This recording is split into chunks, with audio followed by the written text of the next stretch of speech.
Bienvenue dans notre nouvelle série sur la cinématique. Aujourd'hui, nous voulons déterminer les instants pour lesquels le mobile rencontre l'axe des abscisses. Eh bien, lorsqu'on vous pose cette question, qu'est-ce que vous allez faire?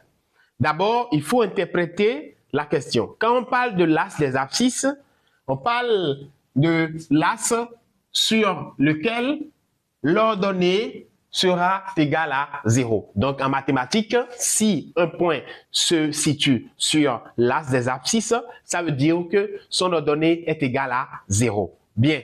Donc, dans cette condition, nous allons poser d'abord y égale à 0. Donc, là, ça veut dire que y égale à 0. Donc, si y égale à 0, cela équivaut à 2t au carré moins t égale à 0. Donc, si tel est le cas, ici, nous avons 2t au carré moins t égale à 0. Donc, nous avons ici une équation de second degré. Pour résoudre cette équation, nous avons deux choix. Soit nous allons poser le discriminant et déterminer les solutions, soit nous allons factoriser et déterminer maintenant les solutions. Donc, je choisis l'option de la factorisation.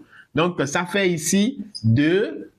Ici, on a t fois t. Ici, on a t fois 1 égale à 0. Donc, ici, le terme commun ici, c'est t. Donc, ça voudra dire que ça fait ici t, ça fait t plutôt ici, facteur de 2t moins 1 égale à 0. Donc, si tel est le cas, t serait égal à, ici, t serait égal à 0 ou 2t moins 1 serait égal à 0. Puisque en mathématiques, lorsqu'on a a fois b égale à 0, cela voudra dire que a égale à 0 ou b égale à 0. Alors, on continue. Donc, je vais prendre maintenant ça parce que ici, on a déjà la valeur de t, mais à ce niveau, on n'a pas encore la valeur de t. Donc, ça va faire ici 2t moins 1 égale à 0. Si 2t moins 1 égale à 0, cela voudra dire quoi? Si 2t moins 1 égale à 0, cela voudra dire que 2t égale à 1. Donc, si 2t moins 1 égale à 0, ça veut dire que 2t égale à 1. J'ai envoyé moins 1 de l'autre côté, ça fait 1.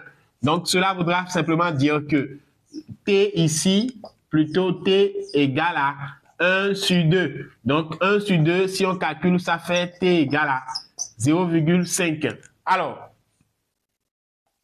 donc ça fait